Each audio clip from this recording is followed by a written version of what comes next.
Esta es una producción de Mix de Medio.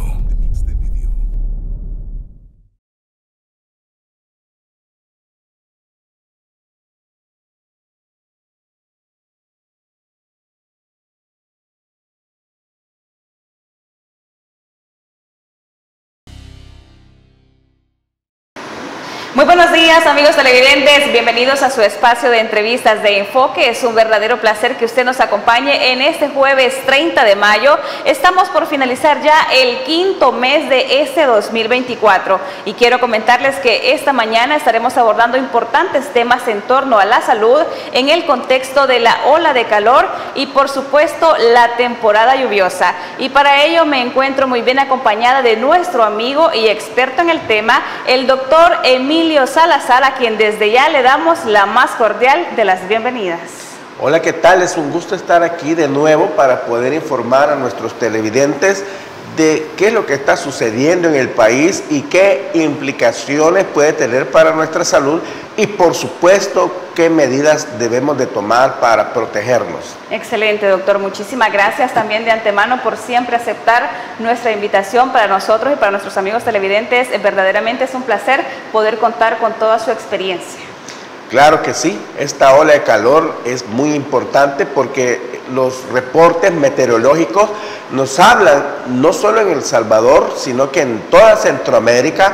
En estas 2 semanas que estamos viviendo, la ola de calor va a ser muy importante y esto es que hay una elevación de la temperatura por arriba de lo normal, de lo que estamos acostumbrados, debido a las consecuencias del cambio climático, a los fenómenos del niño y la niña. Estas temperaturas van a ser muy altas en estas 2 semanas y de hecho ya tenemos las primeras noticias de eventos desfavorables que han ocurrido, por ejemplo, en México. Hace 2 días, 107 monitos fallecieron debido a la elevación de las altas temperaturas y en Honduras también hace 2 días, en una granja, cientos de pollos fallecieron y la causa fue que había una elevación insoportable para la vida de estos animalitos de la temperatura. Entonces vamos a hablar de la ola de calor, de los efectos del calor en nuestro organismo y que también no solo nos afecta a los seres humanos, sino que a toda la vida animal le afecta esta elevación de las temperaturas. Exactamente, doctor. Con la llegada del invierno se viene la subida de temperaturas. Esto también quiere decir que vienen complicaciones a la salud. Entre estas, ¿cuáles podemos mencionar? Bueno, nuestro cuerpo está demostrado que puede funcionar bien entre los 16 y los 22 grados centígrados, pero estamos hablando de una elevación de temperatura ambiental hasta 38, 39, 40 grados centígrados. Lo que ocurre cuando el exterior está muy caliente es que el cuerpo va a tener un equilibrio con la temperatura ambiental y entonces la temperatura del cuerpo humano se incrementa. Pero tenemos que hacer la distinción entre lo que es una fiebre. Por ejemplo, cuando hay fiebre, que no necesariamente se eleva la temperatura por una infección, pero la fiebre es un mecanismo de defensa controlado por nuestro cuerpo, que el cuerpo detecta que hay un virus, bacteria, hongo y eleva la temperatura para que este microorganismo no pueda sobrevivir en el interior de nuestro cuerpo. Pero es un mecanismo protector y un mecanismo controlado que incluso si es muy alta también los medicamentos pueden ayudarnos a controlar la fiebre. En el golpe de calor, que es la consecuencia de la ola de calor, lo que ocurre es que nuestro termostato en el cerebro perdió la capacidad de regular la temperatura. Es decir, si el ambiente está a 40 grados centígrados y nuestro cuerpo está a 37, nuestro cuerpo lucha inicialmente para mantener estos 37 grados, que es nuestra temperatura normal. ¿Y cómo lucha nuestro cuerpo? Lucha a través de la sudoración, a través de la transpiración, de la evaporación, del mecanismo de la sed que nos obliga a ingerir más líquidos para mantenernos hidratados. Pero si una persona permanece mucho tiempo bajo el sol, bajo el calor, el mecanismo de protección, de autorregulación del cuerpo se pierde. y entonces ya está deshidratado, ya no tiene cómo más regular su temperatura, y al incrementarse más la temperatura empieza a afectar las funciones corporales que son fundamentales para la vida y puede llevar a complicaciones. Doctor, dentro de estas complicaciones podemos mencionar algunas. Tenemos aparición de arritmias, convulsiones, cambios de temperamento y descomposición cardíaca. ¿Qué síntomas o qué alertas nos puede estar presentando nuestro cuerpo para prevenir este tipo de situaciones que pueden complicar nuestra salud? Bueno, al aumentar la temperatura, lo que afecta son nuestras proteínas.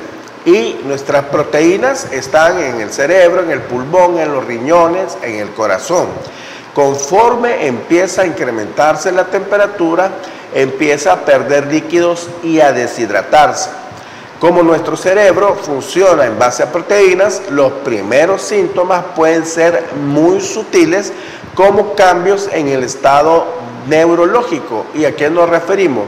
Al incrementarse la temperatura corporal, el paciente ya experimentó, ya pasó la fase de sudoración, ya pasó la fase de la sed excesiva y empieza usted a sentir, mi querido amigo televidente, dolor de cabeza.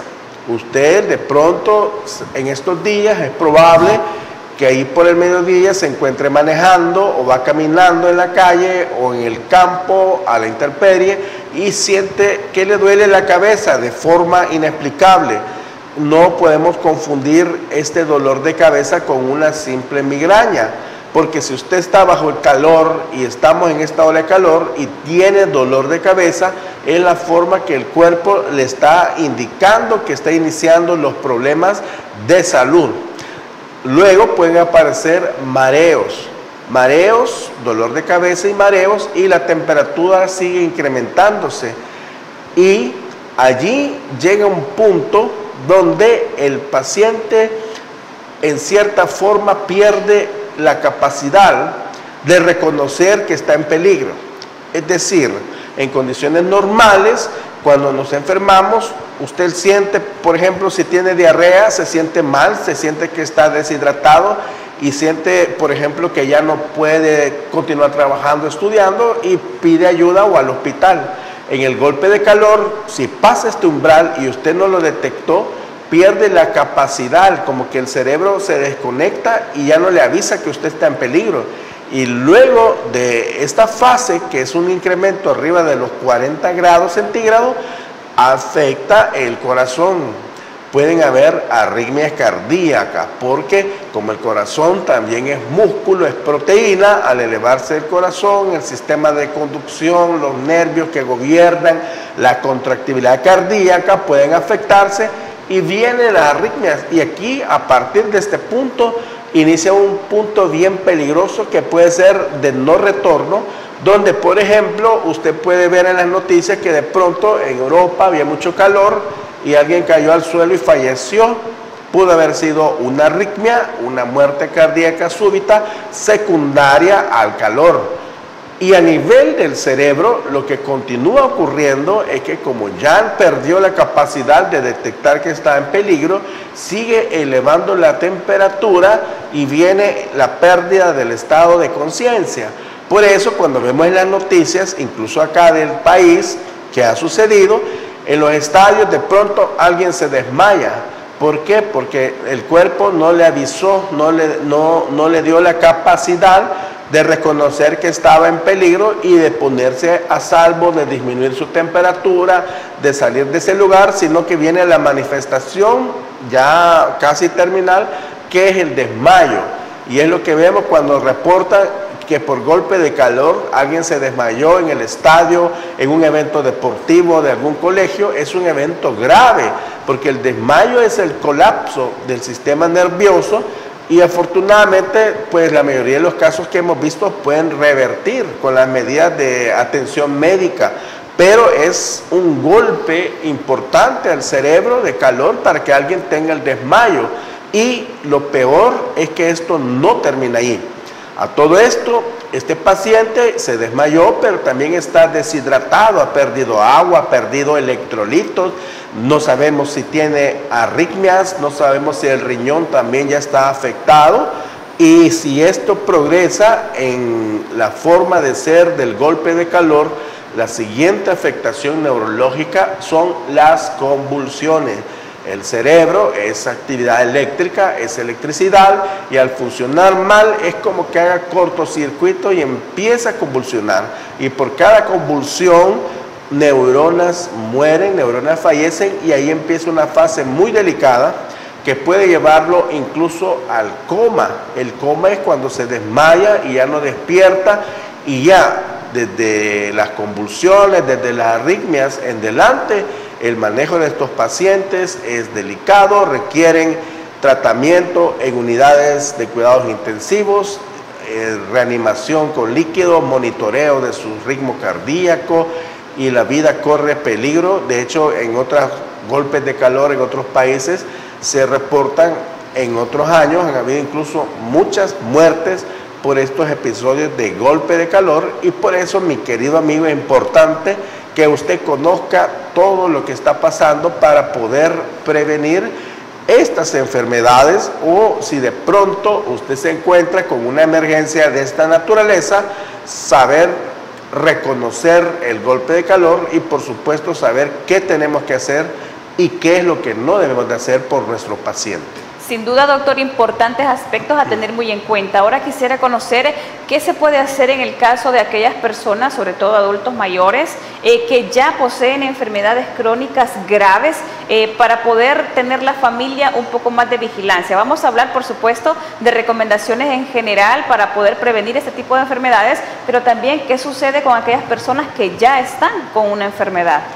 Claro que sí, las personas arriba de los 65 años de edad y que pueden tener alguna enfermedad asociada, diabéticos, pacientes con insuficiencia renal en los cuales el control de los líquidos y electrolitos es bien importante, arritmias cardíacas, debemos vigilar, aunque estén bien en nuestras casas, que estén adecuadamente hidratados, que tengan su medicación a tiempo, que no estén sobreabrigados, porque a veces podemos pensar que porque es mayor necesita estar con muchas sábanas o con ropa gruesa, sino que valoremos, usted que conoce a su familiar y que conoce también cómo está la temperatura ambiental, importante si puede tener un termómetro ambiental en la casa, porque para saber exactamente qué tan alta está la temperatura y así valorar si lo descubre un poquito a su paciente para que no esté con mucho calor. Y hay un grupo más delicado de pacientes de este grupo de edad que son las personas que tienen algún déficit neurológico. Me refiero a personas de la tercera edad que tengan, por ejemplo, secuelas de un derrame cerebral o que tengan una forma de deterioro en sus funciones mentales superiores, como Alzheimer, Parkinson, pacientes que tienen una discapacidad neurológica. ¿Por qué? Porque muchas veces estos pacientes en su discapacidad les incluye la capacidad de poder expresar lo que sienten. Pacientes neurológicos pueden ser que se sientan deshidratados, que sientan dolor de cabeza, pero no lo van a expresar. Entonces, ya conocedores de que en estas 2 semanas hay golpe de calor, tenemos que prestar especial cuidado, sobre todo a estas personas que no nos pueden avisar, y verificar, por ejemplo, buscar los síntomas de malestar, ver, por ejemplo, si está quejumbroso, por ejemplo, puede ser por calor, puede ser porque le duele la cabeza, o ver la expresión facial, si tiene una expresión de angustia, de disconfort, y también puede revisar la boca, la mucosa oral. Un paciente que no puede expresar que tiene sed, a lo mejor la boca va a estar muy seca, sin saliva, totalmente seca. Y también verifique, otro punto bien importante es que estén orinando. Un paciente de pronto no orina, no, depende de las circunstancias. Si es un paciente que usted le tiene que llevar un pato para que, un pichiche, un depósito para orinar, y no se lo ha llevado, ahí usted puede tener un parámetro que ha dejado de orinar y que probablemente esté deshidratado.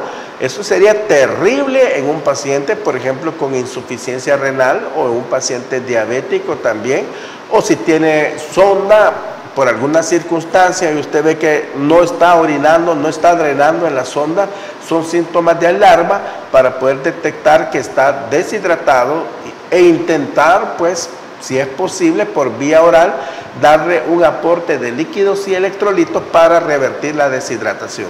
Sin duda, importantes recomendaciones, doctor. Queremos hablar también sobre el sector de los niños, pero esto después de nuestra pausa comercial, no sin antes recordar a nuestros amigos televidentes que si necesita recibir medicamentos hasta la puerta de su casa, usted nada más debe llamar o escribir al número de teléfono 2609-9000 y Farmacias La Buena le lleva las medicinas que usted tanto necesita, por supuesto, hasta la puerta de su casa. No nos cambie, ya regresamos con más de Enfoque.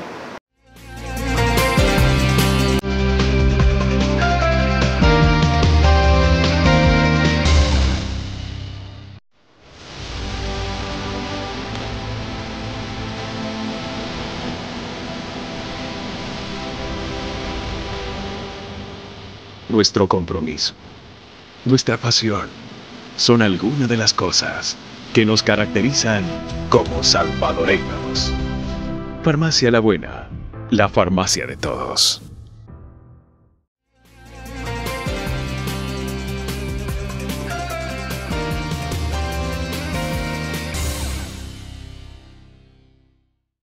Ya estamos de regreso, muchísimas gracias a usted por acompañarnos y por supuesto buen provecho si a esta hora se encuentra desayunando con nosotros. Esta mañana estamos abordando temas importantes de salud en torno a la ola de calor y por supuesto en la época lluviosa. En el bloque anterior me encuentro acompañada con el doctor Emilio Salazar, quien comentaba, como les mencionaba en el bloque anterior, sobre posibles recomendaciones o importantes recomendaciones que se deben tener en cuenta en el caso de los adultos mayores. Ahora bien, queremos conocer qué tipo de recomendaciones o qué deben hacer las familias, las madres de familia, los padres de familia, en el caso de los pequeños, es decir, los niños, doctor.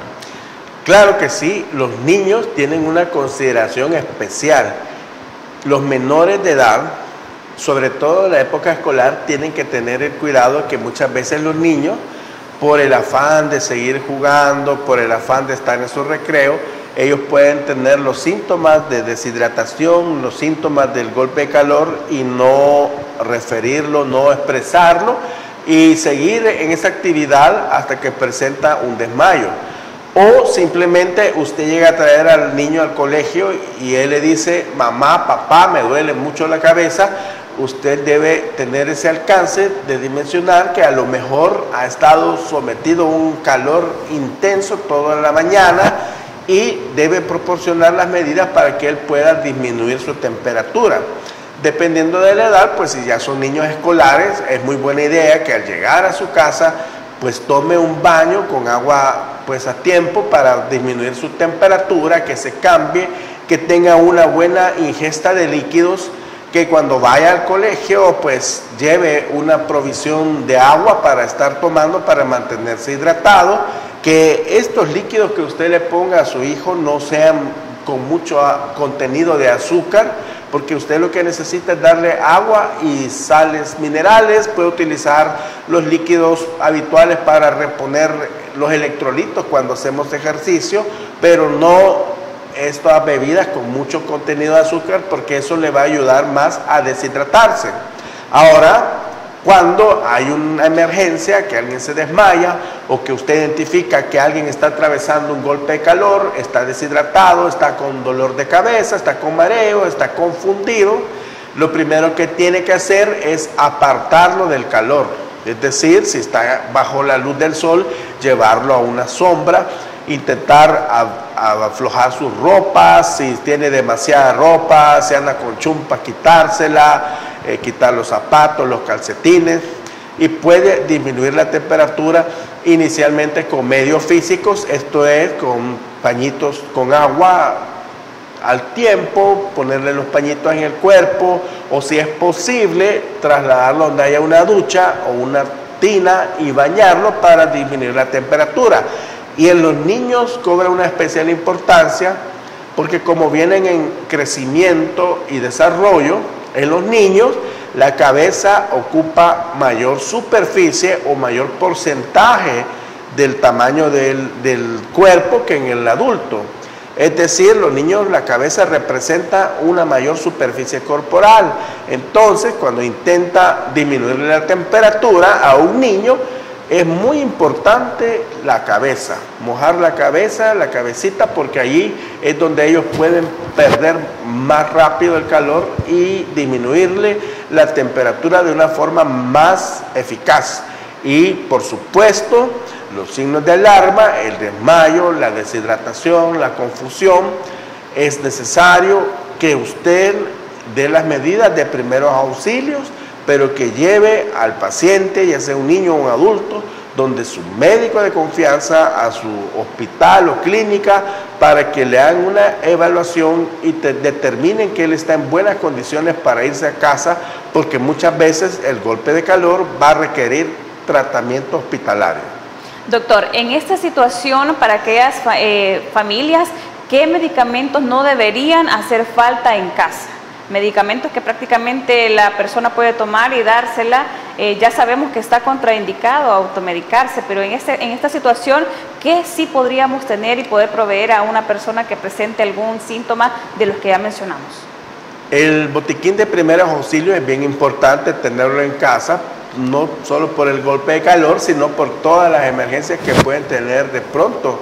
Siempre que hay una emergencia hay que dar un tratamiento inicial en lo que llega la ayuda especializada, pero para el golpe de calor, básicamente lo importante es tener a la mano soluciones o líquidos que tengan no solo agua, sino que también tengan electrolitos, idealmente como los que utilizamos para la reposición de las pérdidas por sudor en el ejercicio, y para el dolor de cabeza nos quedamos con el acetaminofén, paracetamol, para poder aliviar estos síntomas de dolor de cabeza.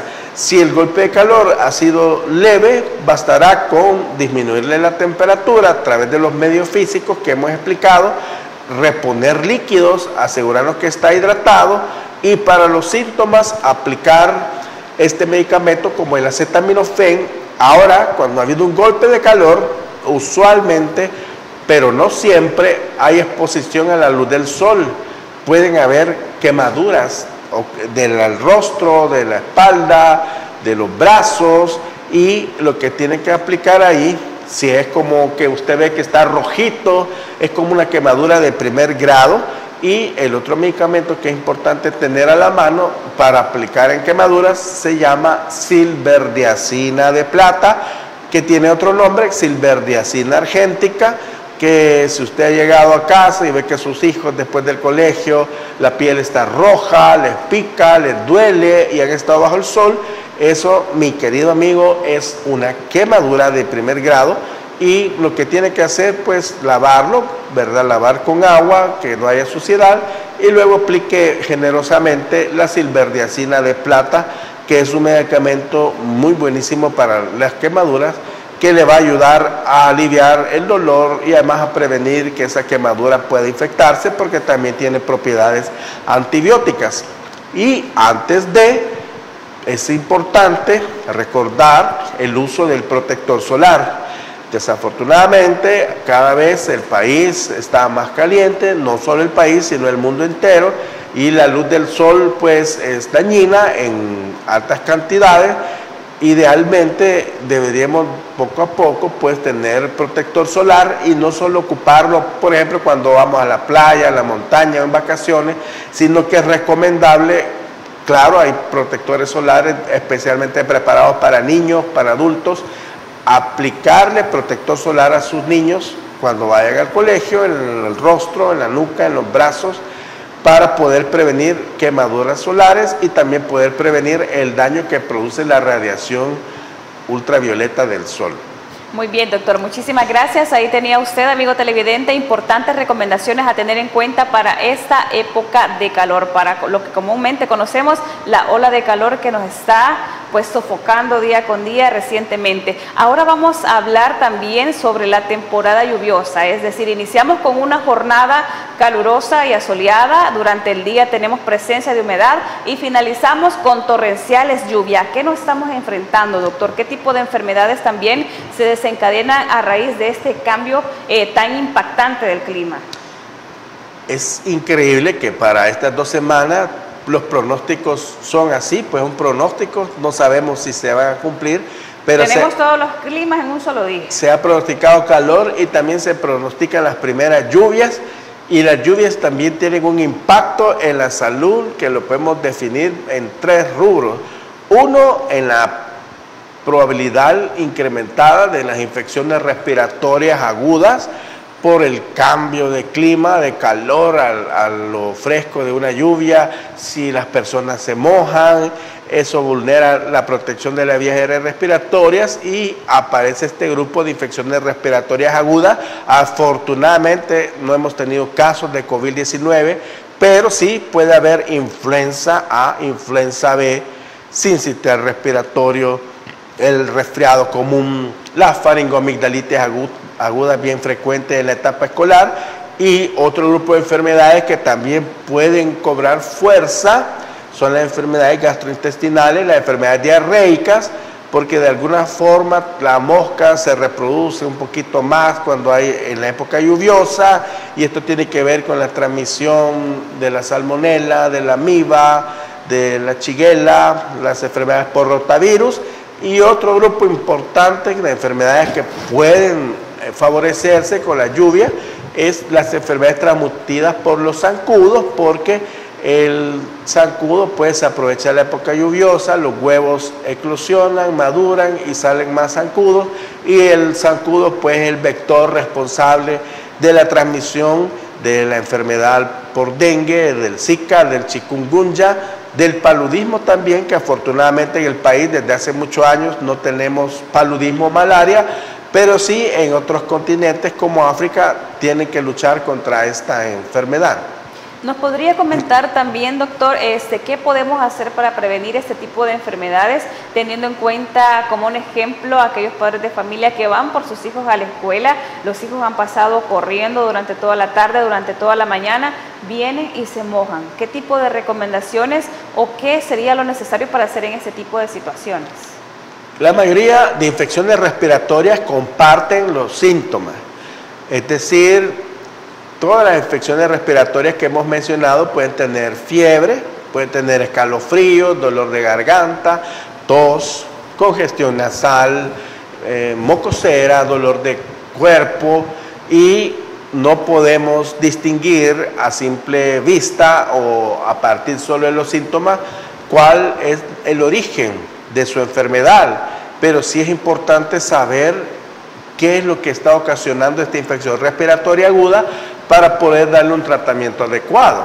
Por ejemplo, en la época escolar es muy frecuente la faringoamigdalitis aguda bacteriana, haciendo la mención que las principales infecciones respiratorias agudas o la mayoría de las infecciones respiratorias agudas son producidas por virus, y dar antibióticos cuando alguien apenas tiene tos, mocosera, no es buena idea, porque el uso indiscriminado de los antibióticos lo único que hace es favorecer la resistencia de las bacterias. Es decir, que cuando necesitemos estos antibióticos, las bacterias ya van a haber aprendido a defenderse y no vamos a tener con qué curar las enfermedades.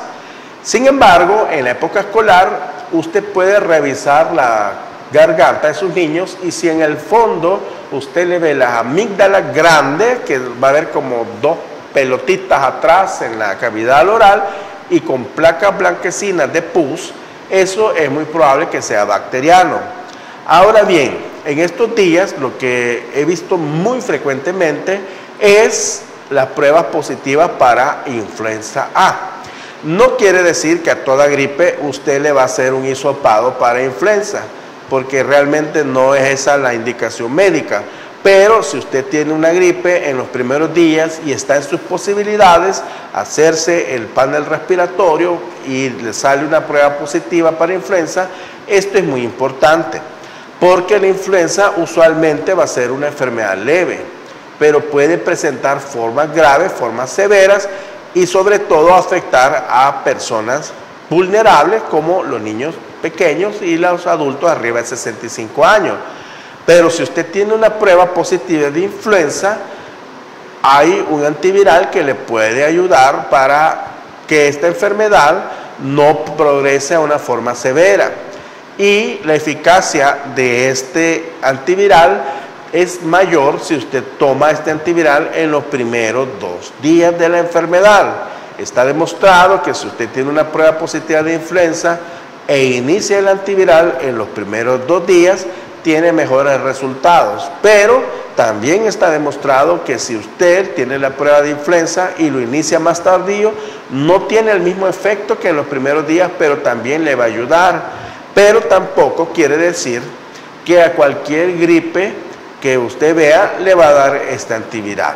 Este antiviral es el ya conocido por muchos Tamiflu o el Tamivir.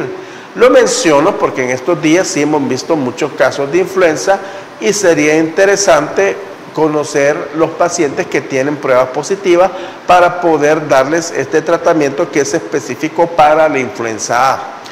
Pero la principal recomendación es no usar antibióticos indiscriminadamente, no automedicarse, sí conocer, por ejemplo, que si usted tiene influenza hay un tratamiento especial que debe tomar, que si usted le ve la garganta, las amígdalas grandes a su hijo en la edad escolar y que tiene pus, hay un antibiótico que puede utilizar, y eso lo lleva al siguiente punto.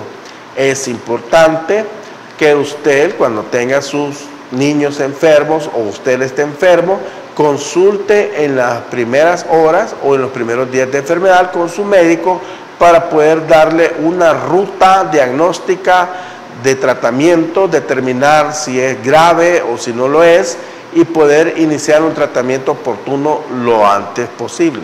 Muy bien, doctor. Nos vamos a pausa comercial. Al retornar vamos a hablar también aspectos importantes a tener en cuenta al momento de llegar a un centro asistencial. A nuestros amigos televidentes le pedimos que no nos cambie porque ya retornamos con más de Enfoque.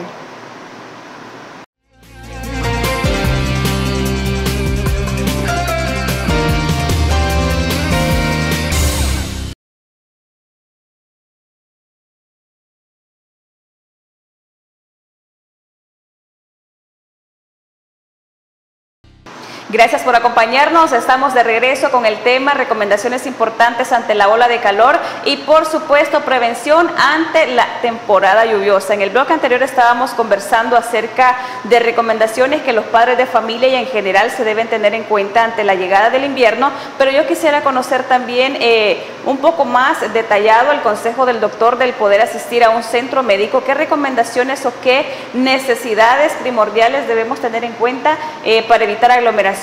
Sabemos que el personal de salud atiende a cientos de personas durante el día, por lo tanto muchas veces hay un colapso, las instalaciones están llenas y podemos llevarnos horas un poco de estrés, pero ¿qué se puede hacer también pensando siempre, por supuesto, en el personal de salud y en nosotros? La salud pública a nivel mundial es un tema bien difícil de tratar. Somos muchos pacientes y los recursos son limitados. Este es un problema mundial, no es un problema solo de El Salvador. Sin embargo, El Salvador va en la ruta correcta con las mejoras que se están haciendo en los sistemas de salud. Vemos más inversión en infraestructura, más inversión en recursos humanos.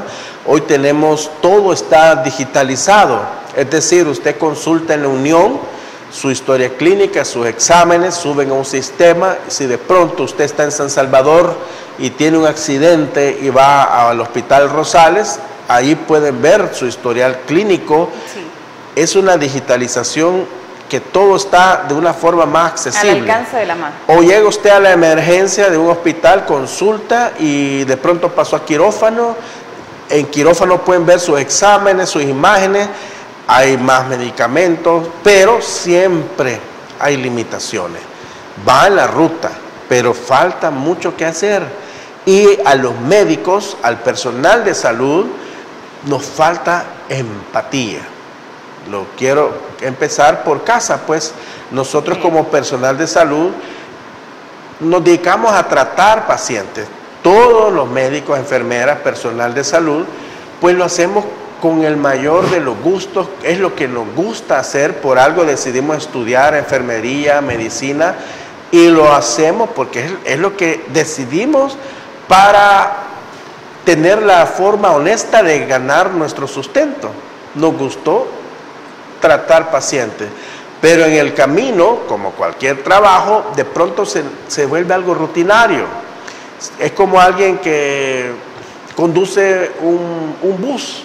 De alguna forma, cuando era pequeño, a él le gustaba manejar, le gusta andar en las calles, pero con el paso de los años se vuelve tan rutinario que ya la ruta hasta en automático va manejando.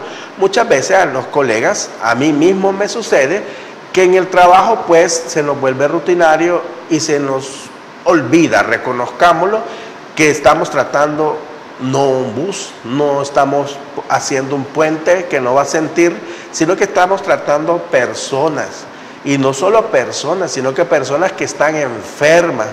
Cuando alguien está enfermo, primero está sufriendo, tiene angustia, tiene temor, tiene ansiedad, no sabe qué tiene, llega con su hijo y tiene miedo de los resultados de los exámenes y lleva una carga de estrés importante que debemos de comprender y saber manejar, pero también debemos esperar de la población que también ellos tengan empatía con el personal médico.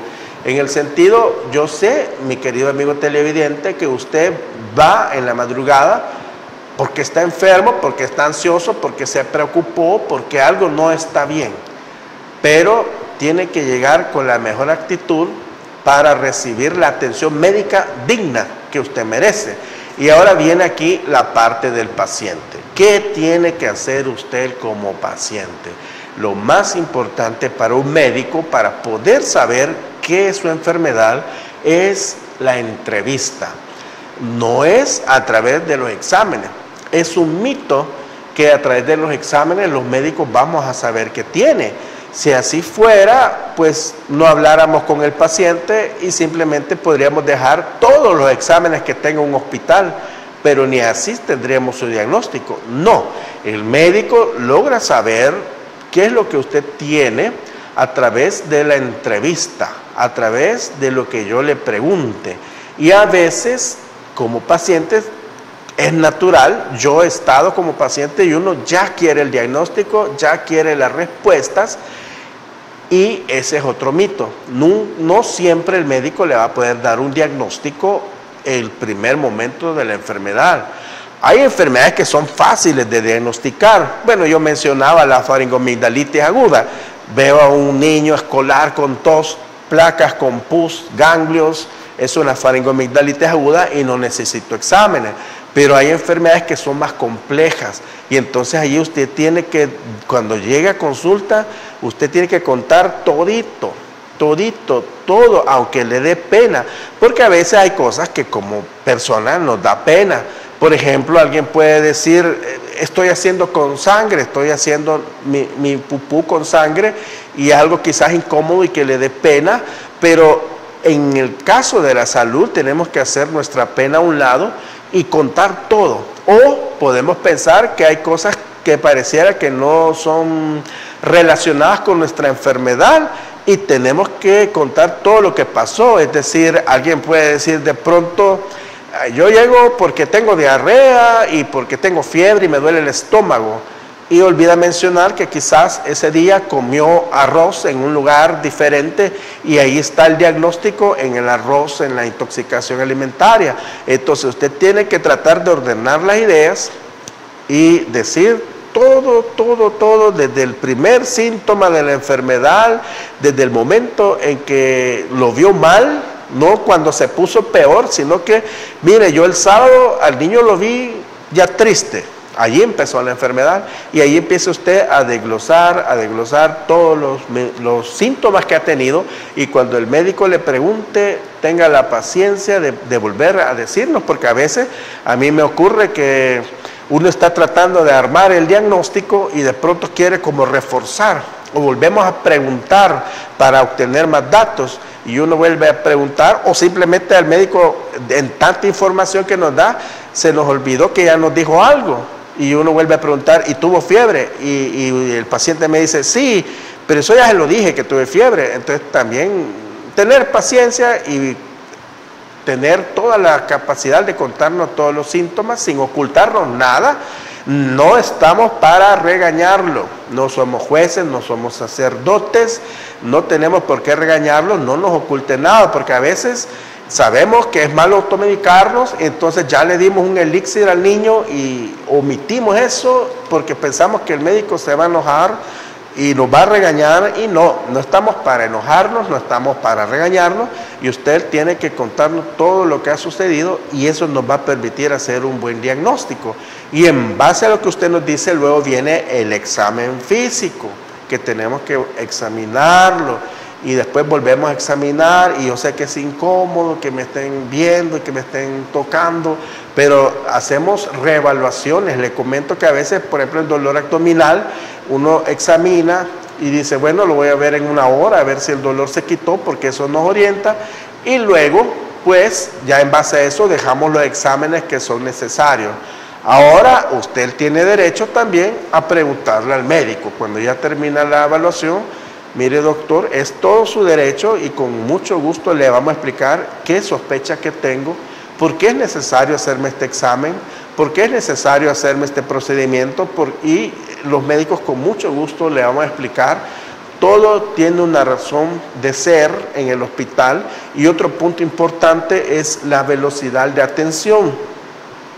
Suena quizás injusto, pero los hospitales atendemos por emergencia, no por orden de llegada, y por eso a veces sí hay casos en los que la gente ha tenido una mala experiencia en los sistemas de salud e incluso en los privados, pero atendemos por orden de emergencia. Es decir, si alguien llegó porque se cayó de la casa del segundo piso y tiene una fractura de cráneo y va llegando, ese va a pasar de inmediato, aunque usted tenga 2 horas.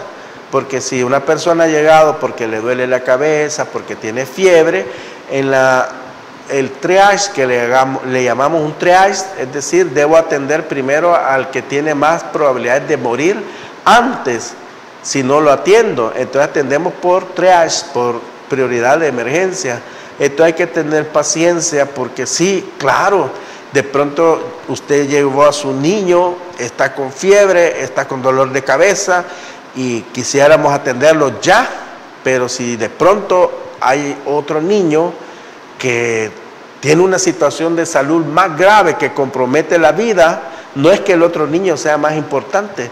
Todos los pacientes son igualmente de importantes, pero debemos atender al que está en más riesgo de morir o al que tiene menos tiempo para poder resolverle su problema de salud, porque su vida está en peligro. Y por supuesto, todos tenemos derecho a una atención digna.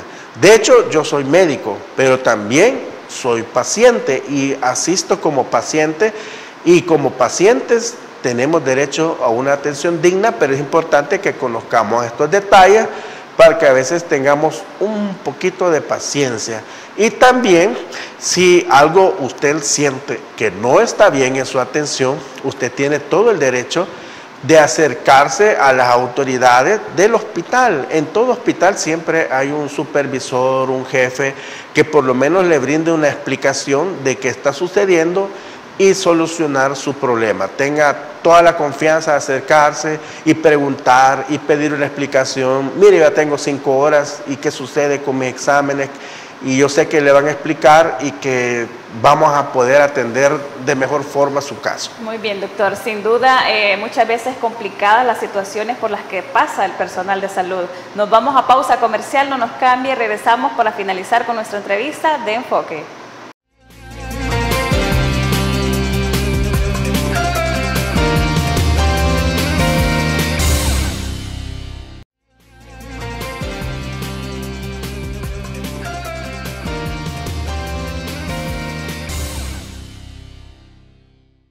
Ya estamos de regreso. Muchísimas gracias a usted por habernos acompañado hasta el final de esta entrevista. El tema de esta mañana, recomendaciones ante la ola de calor que estamos viviendo y por supuesto la temporada lluviosa. Y para ello, por supuesto, me encuentro muy bien acompañada de nuestro amigo el doctor Emilio Salazar, quien también quiere compartir con usted una importante recomendación siempre con base o relacionado a la época lluviosa. Estamos hablando de los aparatosos accidentes de tránsito que día con día continúan cobrando vida y que precisamente colapsan el sistema público, doctor.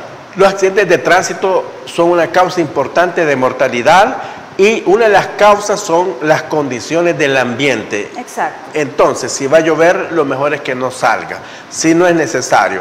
Y si ya sabemos que viene la época lluviosa, revise sus llantas, sus frenos, la dirección de su vehículo, el estado de los cricos para limpia parabrisas que tienen que estar en buenas condiciones, sus luces de seguridad para evitar cualquier accidente, porque ya sabemos que las condiciones ambientales pueden ser desfavorables para nuestra salud.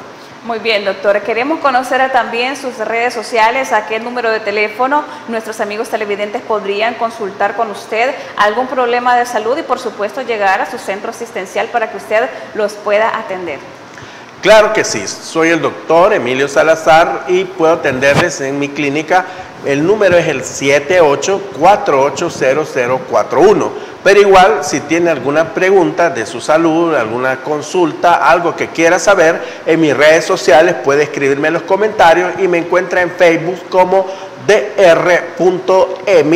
Salazar. Y nuestros amigos televidentes se estarán preguntando qué especialidad atiende el doctor Emilio Salazar. Es médico general.